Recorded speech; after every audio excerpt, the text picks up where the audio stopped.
Don't skip. Manalangin po tayo ng sama-sama nang maging ligtas tayo ngayong may bagyo. Sa ngalan ng Ama, ng Anak at ng Espiritu Santo. Amen.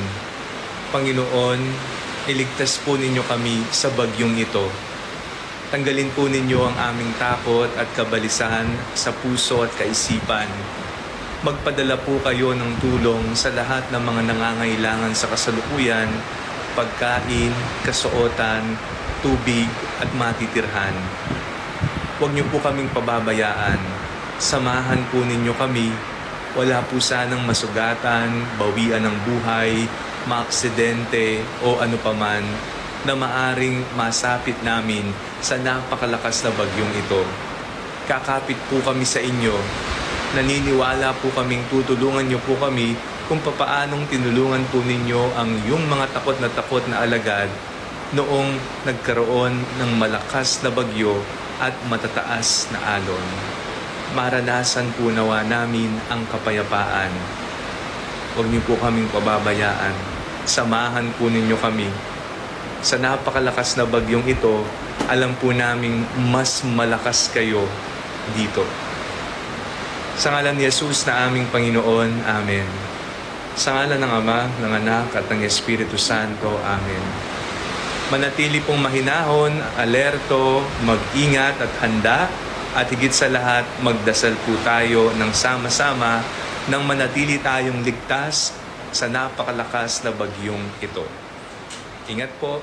God bless you.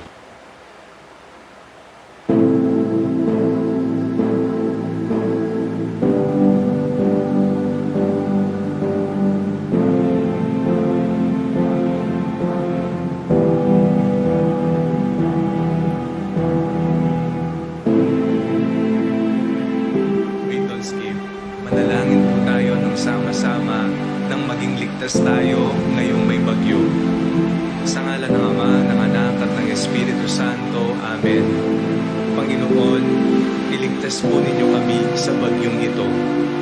Tanggalin po ninyo ang aming takot at kabalisan sa puso at kaisipan. Magpadala po kayo ng tulong sa lahat ng mga nangangailangan sa kasalukuyan, pagkain, kasuotan, tubig at matitirhan.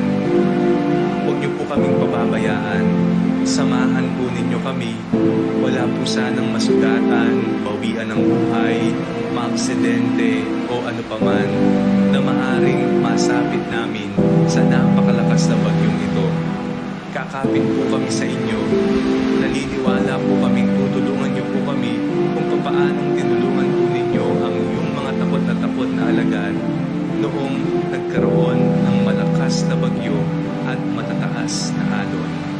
Maranasan po nawa namin ang kapayapaan. Huwag niyo po kaming pababayaan.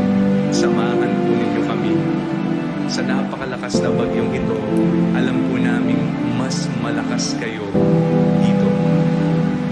Sa ngalan ni Jesus na aming Panginoon, Amen. Sa ngalan ng Ama, ng Anak at ng Espiritu Santo, Amen. Manatili pong mahinahon, alerto, mag-ingat at handa, at higit sa lahat, magdasal po tayo ng sama-sama nang manatili tayong ligtas sa napakalakas na bagyong ito. Ingat po. God bless you.